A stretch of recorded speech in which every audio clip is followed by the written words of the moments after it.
नमस्ते बच्चे, मैं सुभाषा तिवारी हिंदी कक्षा में आप लोग को स्वागत करती हूँ। आज मैं अव्ययी भाव समास के विषय में बताने जा रही हूँ।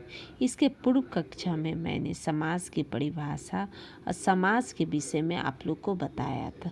समास की परिभाषा, समास के भेद के पांचों भेद के विषय में बताया था। आज मैं छठा भेद अव्ययी भाव समास के विषय में बताने जा रही हूँ।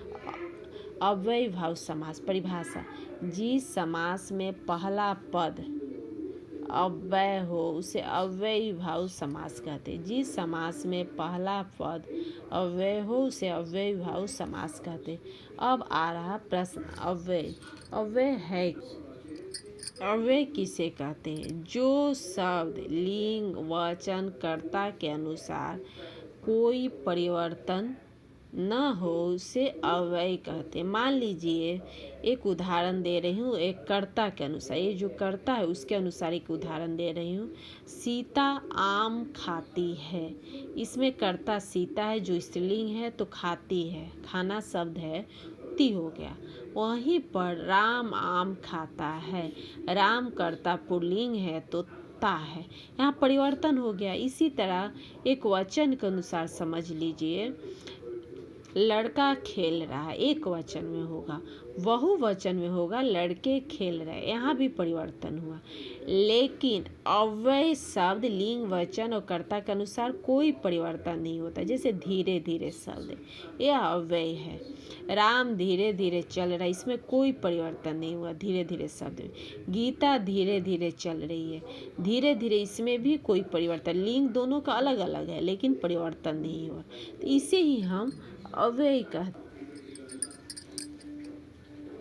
पुनः अव्ययी भाव समास की परिभाषा देख लिए। जिस समास में पहला पद अव्यय हो उसे अव्ययी भाव समास कहते हैं।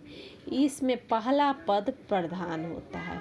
अव्ययी भाव समास में पहला पद प्रधान होता है।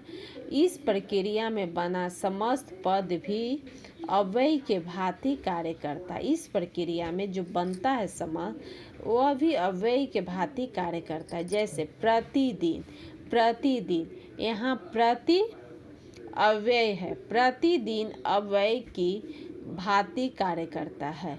अन्य उदाहरण देखिए, जैसे आज जन्म, जन्म से लेकर आजीवन, जीवन भर, घर, घर, एक शब्द रिपीट हुआ है यानी दोबारा आया है, प्रत्येक घर, रातों रात, रात ही रात, यथाशक्ति, शक्ति के अनुसार। यहाँ पर अव्ययी भाव समास का समस्त पद और विग्रह बताए। अब मैं अव्ययी भाव समास कैसे हम पहचानेंगे कि अव्ययी भाव समास है, इसका एक ट्रिक है।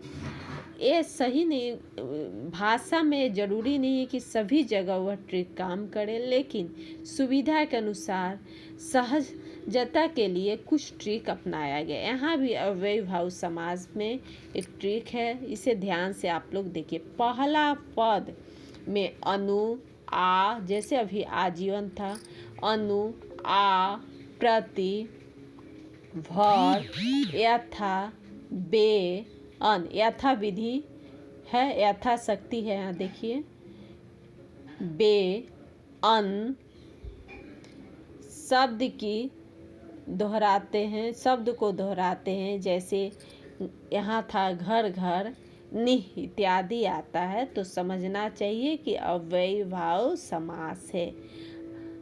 बच्चों, आज मैं अव्ययी भाव समास की परिभाषा पुनः एक बार बता दे रही हूँ। अव्ययी भाव समास जिसका पहला पद अव्यय हो उसे अव्ययी भाव समास कहते। अव्ययी भाव समास के समस्त पद में हमेशा याद रखिए, अनु, आ, प्रति, भर, यथा, बे, अन शब्द को दोहराना, जैसे एक शब्द बार बार आना। लेकिन एक ध्यान दीजिए, ये योजक चिन्ह का प्रयोग एक जगह हम लोग समास समस्त पद में और एक जगह किए थे। बताइए कहाँ किए थे? वो हम लोग द्वंद्व समास में किए, लेकिन उस द्वंद्व समास में योजक चिन्ह का प्रयोग करने से एक दूसरे के विलोम होता है, जैसे घर द्वार होगा। लेकिन अव्ययी भाव समास में योजक चिन्ह प्रयोग करके एक शब्द ही दोबारा आता है, पुनरुक्ति होती है एक शब्द, याद रखिए। तो समझ जाइएगा कि अव्ययीभाव समास है। आज मैं आप लोग को अव्ययीभाव समास के विषय में बताया। आशा करती हूँ कि आप लोग को समझ में आया होगा। अगर समझ में आए तो मुझे आप लोग बताइए कि समझ में आ गया है। नहीं समझ में आए तो वह भी बताइए कि नहीं समझ में आए, कि मैं पुनः कोशिश करके आप लोग का प्रयास करूँगी कि इसे समझाऊँ। धन्यवाद। मैं अपनी वाणी को यहीं पर विराम देती हूँ।